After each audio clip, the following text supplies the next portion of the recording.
Baik saudaraku yang terkasih dalam Tuhan Yesus Kristus, kembali kita melanjutkan pembacaan Alkitab yang terambil dari Matius 11 sebagai kelanjutan dari Matius ke-10 kemarin. Namun sebelumnya mari kita mohon tuntunan Roh Kudus.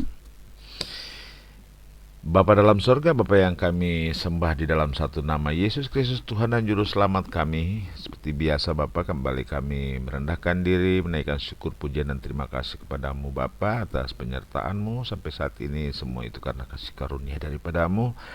Kembali kami akan membaca firman-Mu yang menjadi pedoman bagi hidup kami, yang terambil dari kitab Perjanjian Baru Injil Matius pasal yang 11 sebagai kelanjutan dari Injil Matius pasal 9 dan 10, khotbah Yesus.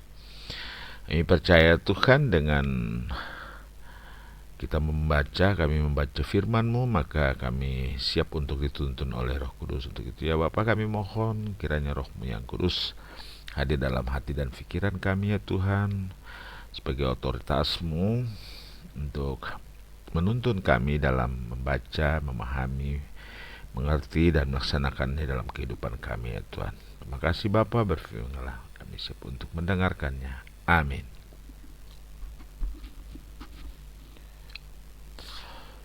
Matius pasalnya yang ke-11.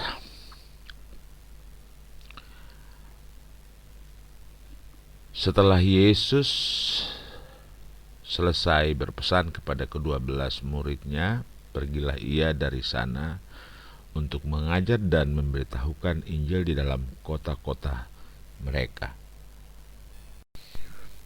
Yesus dan Yohanes Pembaptis di dalam penjara. Yohanes mendengar tentang pekerjaan Kristus. Lalu ia menyuruh murid-muridnya bertanya kepadanya, "Engkaukah yang akan datang itu, atau haruskah kami menantikan orang lain?" Yesus menjawab mereka, "Pergilah dan katakanlah kepada Yohanes apa yang kamu dengar dan kamu lihat. Orang buta melihat, orang lumpuh berjalan, orang kusta menjadi tahir, orang tuli mendengar, orang mati dibangkitkan, dan kepada orang miskin diberitakan kabar baik. Dan berbahagialah orang yang tidak menjadi kecewa dan menolak aku." Setelah murid-murid Yohanes pergi, mulailah Yesus berbicara kepada orang banyak itu tentang Yohanes. "Untuk apakah kamu pergi ke padang gurun, melihat buluh yang digoyangkan angin kian kemari?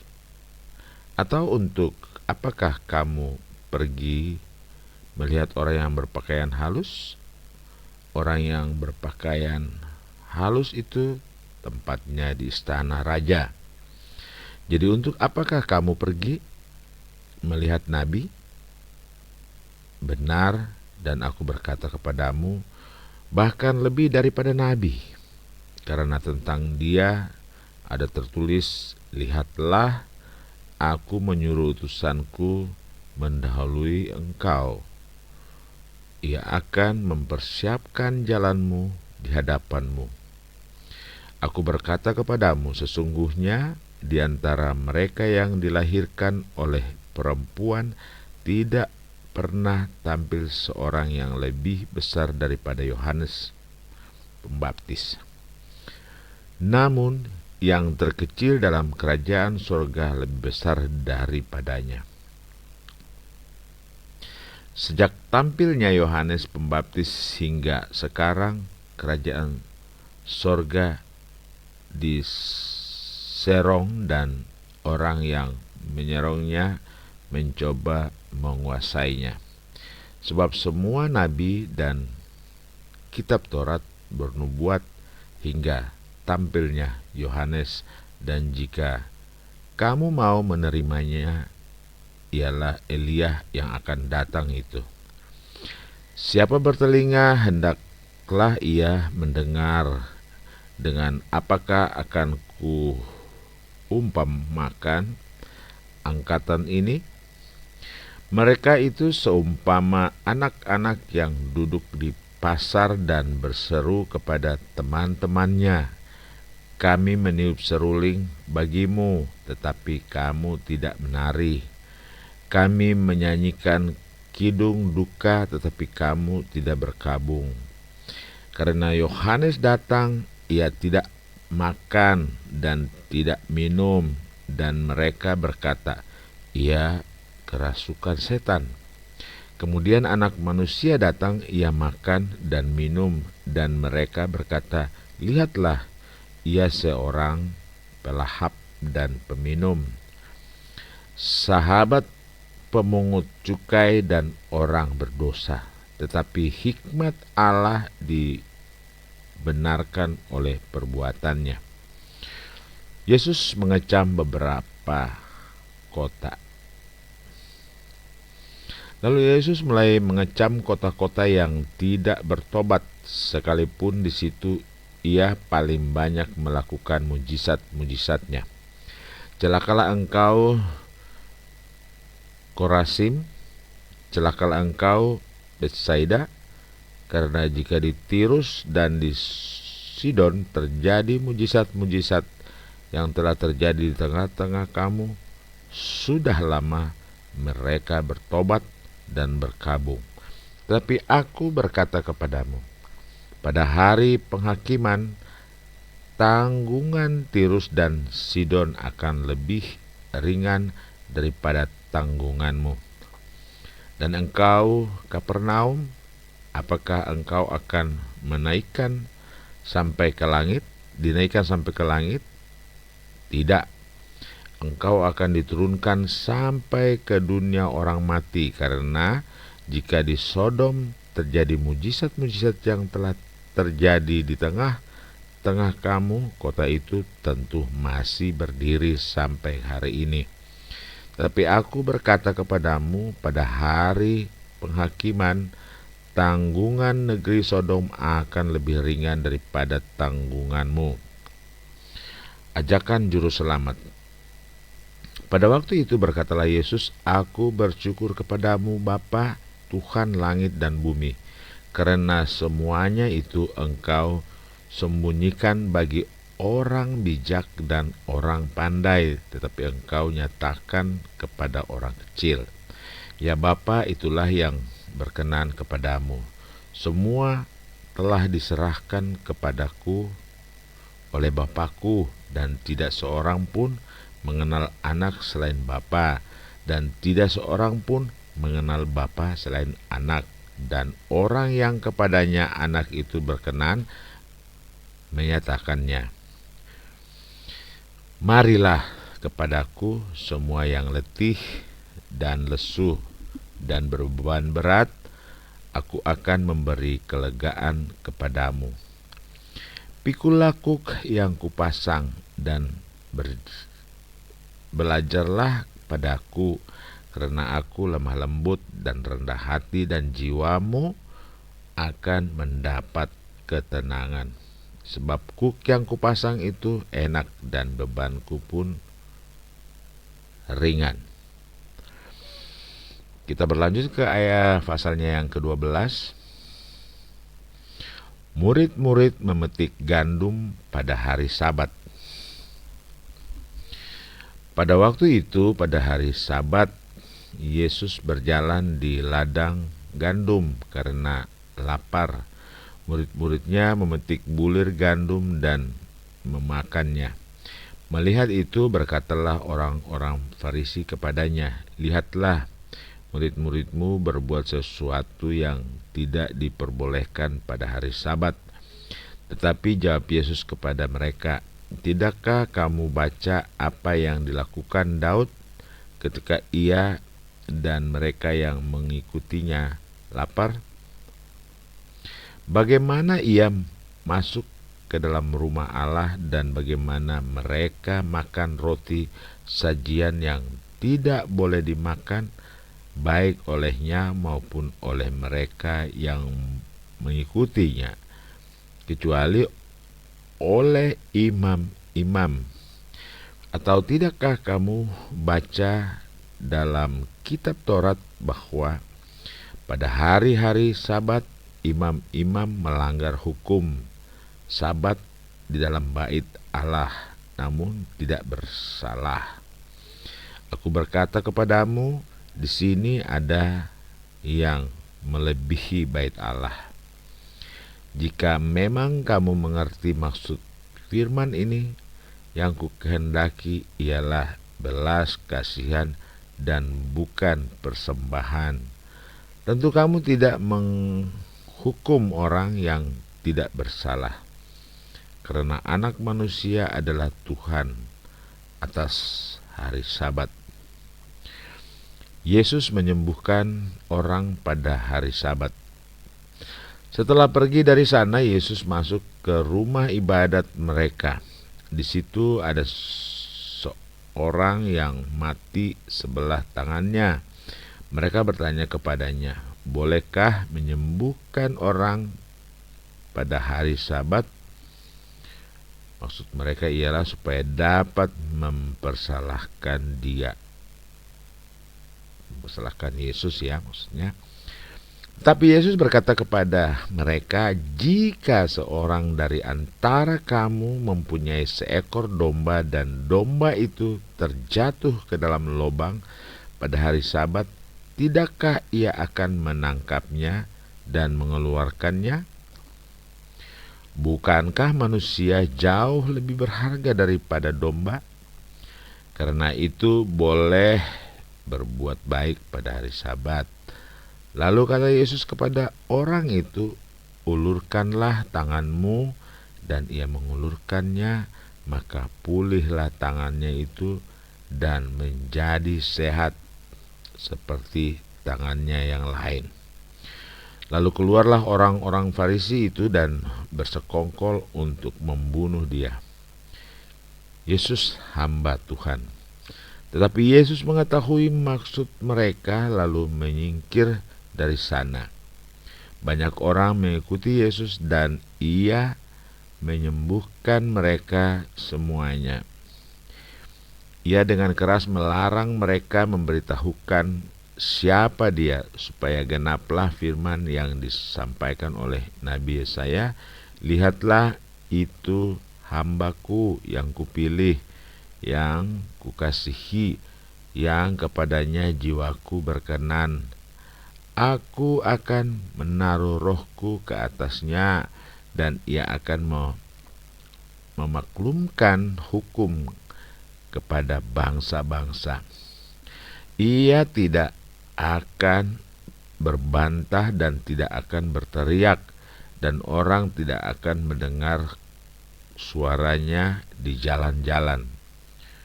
Buluh yang patah terkulai tidak akan diputuskannya, dan sumbu yang pudar nyalanya tidak akan dipadamkannya, sampai ia menjadikan hukum itu menang. Dan pada nyalah bangsa-bangsa akan berharap." Yesus dan Beelzebul. Kemudian dibawa kepada Yesus seorang yang kerasukan setan. Orang itu buta dan bisu. Lalu Yesus menyembuhkannya, sehingga si bisu itu berkata-kata dan melihat. Maka takjublah sekalian orang banyak itu. Katanya, "Ia ini agaknya anak Daud." Tapi ketika orang Farisi mendengarnya, mereka berkata, "Dengan Beelzebul, penghulu setan, ia mengusir setan." Tetapi Yesus mengetahui pikiran mereka, lalu berkata kepada mereka, "Setiap kerajaan yang terpecah-pecah pasti binasa, dan setiap kota atau rumah tangga yang terpecah-pecah tidak dapat bertahan. Demikianlah juga kalau iblis mengusir iblis, ia pun terbagi-bagi dan melawan dirinya sendiri. Bagaimanakah kerajaannya dan dapat bertahan? Jadi jika aku mengusir setan dengan kuasa Belzebul, dengan kuasa siapakah pengikut-pengikutmu mengusirnya? Sebab itulah merekalah yang akan menjadi hakimmu. Tetapi jika aku mengusir setan dengan kuasa Roh Allah, maka sesungguhnya kerajaan Allah sudah datang kepadamu. Atau bagaimanakah orang dapat memasuki rumah seseorang yang kuat dan merampas harta bendanya apabila tidak diikatnya dahulu orang kuat itu? Sesudah diikatnya, barulah dapat ia merampok rumah itu. Siapa tidak bersama aku, ia melawan aku, dan siapa tidak mengumpulkan bersama aku, ia mencerai-beraikan. Sebab itu aku berkata kepadamu, segala dosa dan hujat manusia akan diampuni, tetapi hujat terhadap Roh Kudus tidak akan diampuni. Apabila seorang mengucapkan sesuatu menentang Anak Manusia, ia akan diampuni. Tetapi jika ia menentang Roh Kudus, ia tidak akan diampuni. Di dunia ini tidak, dan di dunia yang akan datang pun tidak. Jikalau suatu pohon kamu katakan baik, maka baik pula buahnya. Jikalau suatu pohon kamu katakan tidak baik, maka tidak baik pula buahnya. Sebab dari buahnya pohon itu dikenal.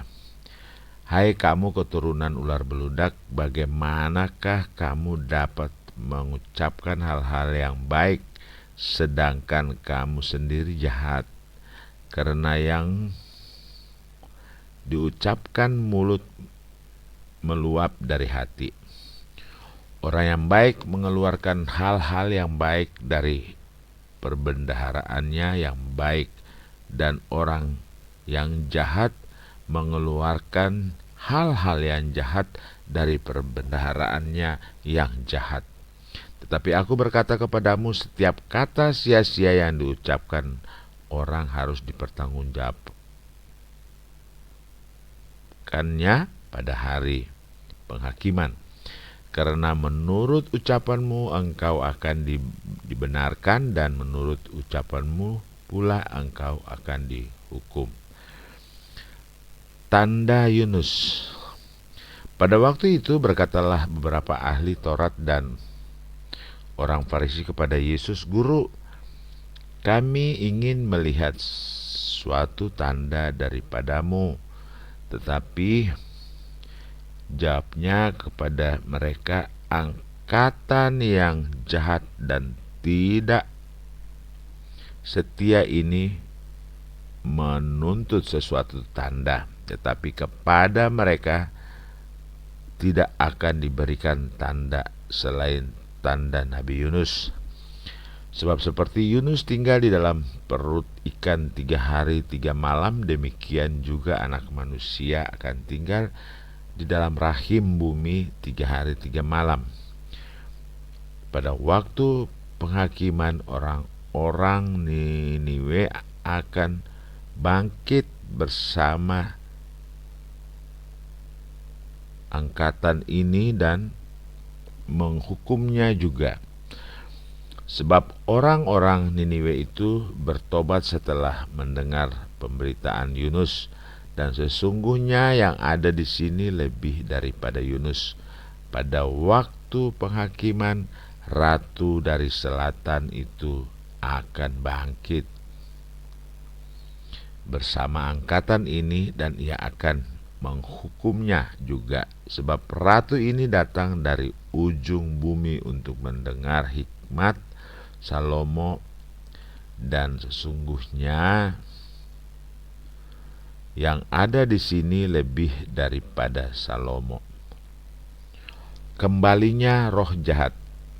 Apabila roh jahat keluar dari manusia, ia pun mengembara ke tempat-tempat yang tandus, mencari pemberhentian, tetapi ia tidak mendapatkannya. Lalu ia berkata, aku akan kembali ke rumah yang telah kutinggalkan itu. Maka pergilah ia dan mendapati rumah itu kosong, bersih, tersapu, dan rapi teratur. Lalu ia keluar dan mengajak 7 roh lain yang lebih jahat daripadanya, dan mereka masuk dan berdiam di situ. Makanya akhirnya keadaan orang itu lebih buruk daripada keadaannya semula.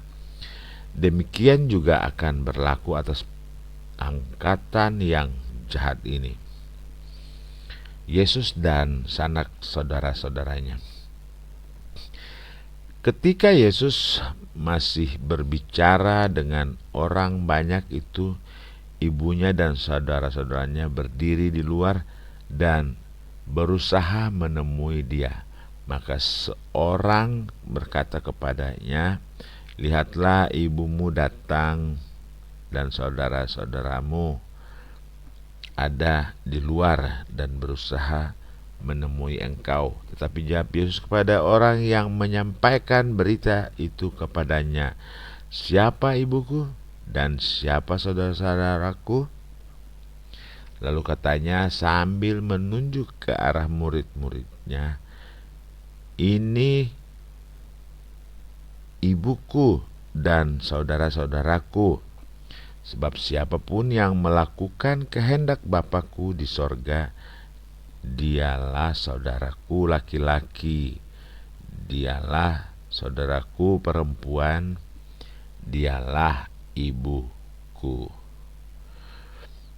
Sampai di sini pembacaan firman Tuhan pada malam hari ini. Terpujilah namamu dari kekal sampai kekal. Haleluya. Amin.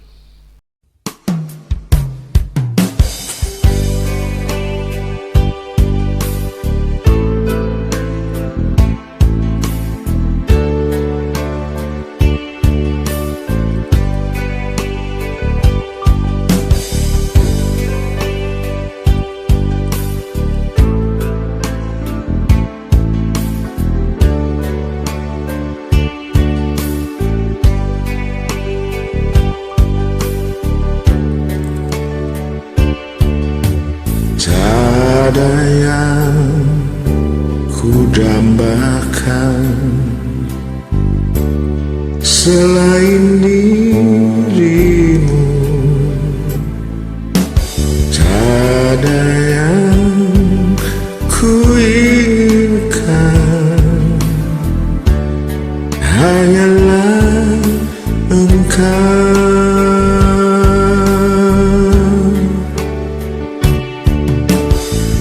Ajarku mengenalmu,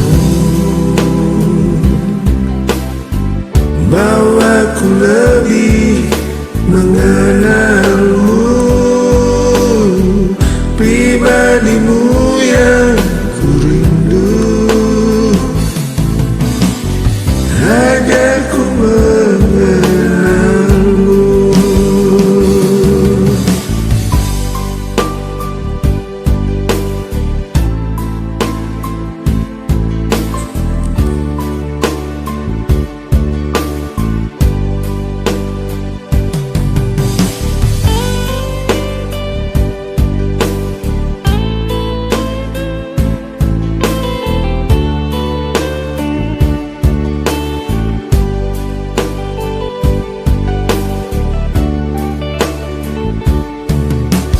Aku ingin tinggal dalam pelataranmu,